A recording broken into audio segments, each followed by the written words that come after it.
दोस्तों आज के वीडियो में मैं कवर करने जा रहा हूं द विंटर्स टेल, जिसे विलियम शेक्सपियर ने इंग्लैंड में लिखा और 1623 में इसे पब्लिश करवाया गया था।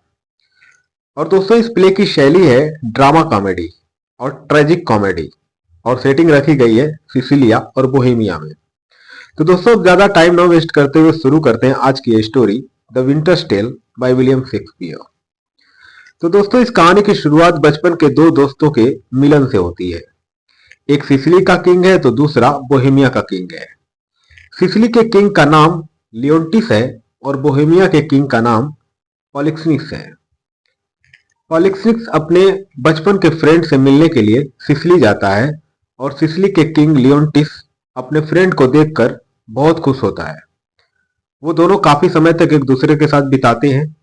लगभग 9 महीने का समय बीत जाता है तो पॉलिक्सनिक्स को अपने बेटे की याद आती है, तो वह यह निश्चय करता है कि वह अपने राज्य को वापस लौट जाएगा।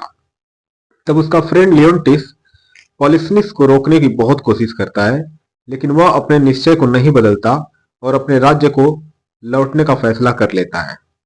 इसके बाद लियोन्टिस अपनी प्रेग्नेंट वाइफ से जाकर अपने और अपने फ्रेंड के बचपन की कहानी सुनाता है और अपनी पत्नी से प्रार्थना करता है कि वह जाकर उसके फ्रेंड से यहाँ रुकने की प्रार्थना करे।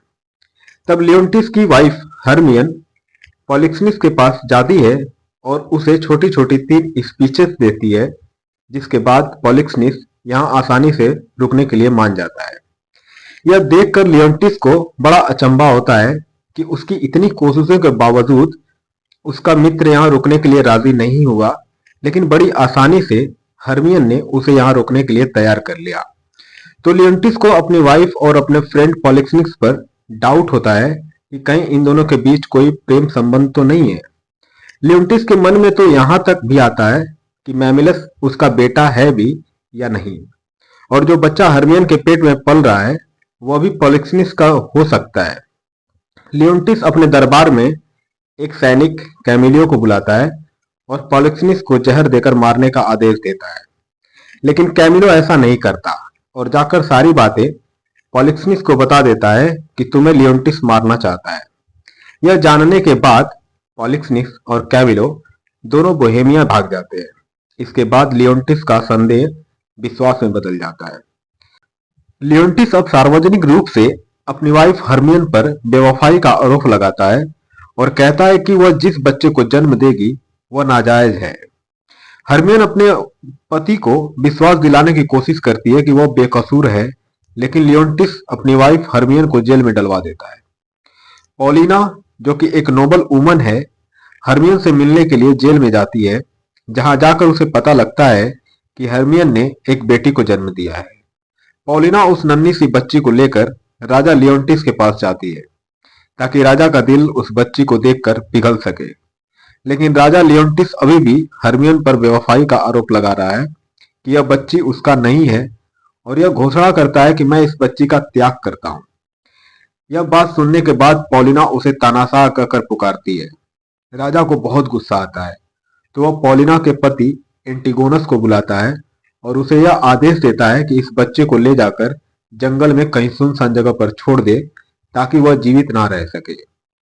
एंटिगोनस ऐसा ही करता है और बच्चे को लेकर जंगल की तरफ चला जाता है और उसे एक सुनसान जगह पर छोड़ देता है, लेकिन रास्ते में वापस आते समय एंटिगोनस को जंगली जानवर खा जाते हैं। लियोन्टिस अपने 2 लॉर्ड्स डियोन और क्लियोमिनस को एस्ट्रोलॉजर के पास भेजता है ताकि एस्ट्रोलॉजर उसे बता सके कि उसका संदेह सही है या नहीं। उसके दोनों लॉर्ड्स डियोन और क्लियोमिनस एस्ट्रोलॉजर के पास से वापस लौटते हैं और बताते हैं कि राजा लियोन्टिस का संदेह है वो बिल्कुल गलत है, उसकी वाइफ निर्दोष है। लेकिन राजा इस बात को मानने के लिए तैयार नहीं होता है और अभी भी अपनी पत्नी हरमियन को बेवफा मानता है। तभी एक बुरी खबर आती है कि लियोन्टिस का बेटा मैमिलस, जो लंबे समय से बीमार चल रहा था, उसकी मृत्यु हो गई है, और उसकी मृत्यु की खबर सुनने के बाद राजा की पत्नी हरमियन बेहोश हो जाती है। हरमियन को पॉलिना अपने साथ ले जाती है, लेकिन कुछ समय बाद एक और बुरी खबर मिलती है कि राजा की पत्नी हरमियन की मृत्यु हो गई है। राजा की पत्नी और बेटे की मृत्यु के बाद राजा को अपनी गलती का एहसास होता है और वह पश्चाताप करने के लिए रोज उन्हें याद करता है। अब सिसिली का कोई उत्तराधिकारी नहीं है जब तक उसकी बेटी उसे वापस नहीं मिल जाती। एंटिगोनस को तो जंगली जानवर भालू ने खा लिया था, लेकिन राजा की बेटी को एक चरवाहे ने बचा लिया था। चरवाहे ने उस बच्ची को पाल पोस कर बड़ा किया और उसका नाम पर्डिटा रखा। 16 सालों का समय बीत जाता है। राजा प्रतिदिन अपनी पत्नी और बच्चों की याद में पल पल मरता रहता है। दूसरी तरफ कैमिलो को भी अपने घर छोड़े हुए काफी समय बीत गया है। वो अपने परिवार से सिसिली आकर मिलना चाहता है, लेकिन बोहेमिया के राजा पॉलिक्सनिस कैमिलियो को सिसिली आने की इजाजत नहीं देते। राजा कैमिलियो से पूछता है कि क्या तुमने मेरे बेटे फ्लोरिजल को हाल ही में कहीं देखा है? वो आजकल दिखाई नहीं पड़ रहा।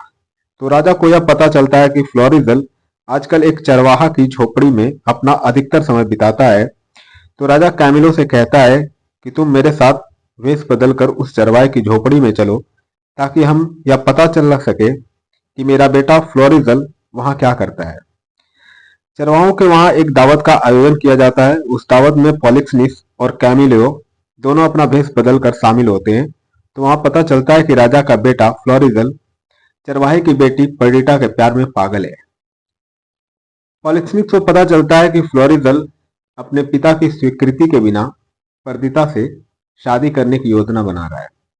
पॉलिक्सनिस अपने वास्तविक रूप में आ जाता है और अपने बेटे फ्लोरिजल से कहता है कि मैं तुम्हें एक चरवाहे की बेटी से शादी करने की इजाजत नहीं दे सकता। यदि तुमने ऐसा किया तो मैं इन सभी चरवाहों को मरवा दूंगा। कैमिलियो मौके का फायदा उठाता है और राजा के बेटे फ्लोरिजल को सलाह देता है कि तुम पर्डिटा को लेकर सिसिली चले जाओ और वहां जाकर पर्डिटा से शादी कर लो। कैमिलियो का मकसद यह है कि फ्लोरिजल अगर सिसिली चला जाएगा तो राजा भी अपने बेटे को ढूंढने के लिए सिसिली जाएंगे। तब कैमिलियो भी उनके साथ सिसिली जाएगा और उसे अपने परिवार से मिलने का मौका मिलेगा। फ्लोरिजल अपना भेष बदलता है और पर्डिटा को लेकर पानी के जहाज से सिसिली भाग जाता है। इसी बीच चरवाहा और उसका बेटा सोचते हैं कि अपने जीवन को बचाने का एकमात्र तरीका पॉलिक्सनिस को बताना है कि पर्दिता वास्तव में चरवाहे की बेटी नहीं है। सिसिली में लियोन्टिस के दरबार में डियोन और क्लियोमिनस ने राजा को समझाने का प्रयास किया कि उसने हरमियन की मृत्यु के लिए पर्याप्त पश्चाताप किया है और उसे अब रीमैरिज करनी चाहिए। लेकिन पॉलिना इस पर विरोध जताती है कि उन्हें दूसरा विवाह नहीं करना चाहिए। लियोन्टिस ने पॉलिना की मंजूरी के बिना किसी से शादी करने का वादा किया है। इसी बीच एक नौकर संदेश लेकर आता है कि बोहेमिया के राजकुमार अपनी वाइफ के साथ हमारे यहाँ पधारे हैं। फ्लोरिजल लियोन्टिस को बताता है कि वह अपने पिता की मंजूरी से यहाँ पर आया है और पर्डिटा उसकी पत्नी है। लेकिन फ्लोरिजल राजा से झूठ बोलता है, अभी उन दोनों ने शादी नहीं की है। तभी एक और खबर आती है कि बोहेमिया के राजा पोलिक्सनिस अपने बेटे की तलाश में सिसिली आया है, जो एक चरवाहे की बेटी के साथ भाग गया है। फ्लोरिजल डर जाता है और राजा लियोन्टिस को सारी बातें सच सच बता देता है और राजा से मदद की प्रार्थना करता है। राजा लियोन्टिस उसे कहता है कि मैं तुम्हारा साथ दूंगा। तभी चरवाहा सभी के सामने एक सच बताता है कि उसे पर्डिटा बहुत साल पहले मिली थी और उसके साथ एक सोने चांदी का बंडल भी मिला। उस बंडल के अंदर एक पत्र था जिसमें यह लिखा था कि यह बेटी हरमियन की है और उसका नाम पर्डिटा रखा जाए।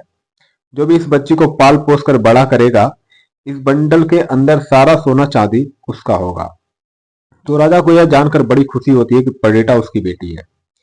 लियोन्टी, पॉलिक्सनिस, कैमिलो, फ्लोरिजल और पर्डिटा पॉलिना के घर जाते हैं, जहां हाल ही में हरमियन की एक मूर्ति तैयार की गई है। यह मूर्ति बिल्कुल जीता जागता इंसान लग रही है। सभी लोग उसे देखकर आश्चर्यचकित हो जाते हैं। लियोन्टिस मूर्ति को देखकर यह सोचता है कि काश उसकी पत्नी जीवित होती। तो पॉलिना इस पर कहती है कि यदि तुम कहो तो इस मूर्ति में जान डाल दी जाए। फिर पॉलिना सभी के सामने यह खुलासा करती है कि यह मूर्ति नहीं बल्कि जीती जागती हरमियन ही है, जिसे पॉलिना अपने घर पर ले आई थी। यह जानने के बाद राजा को बहुत खुशी होती है। वह अब अपनी पत्नी और उसकी खोई बेटी उसे मिल जाती है। इसी के साथ यह कहानी खुशी खुशी समाप्त होती है। दोस्तों, अगर ये कहानी आपको भी पसंद आई हो तो लाइक, शेयर और सब्सक्राइब करना मत भूलिए।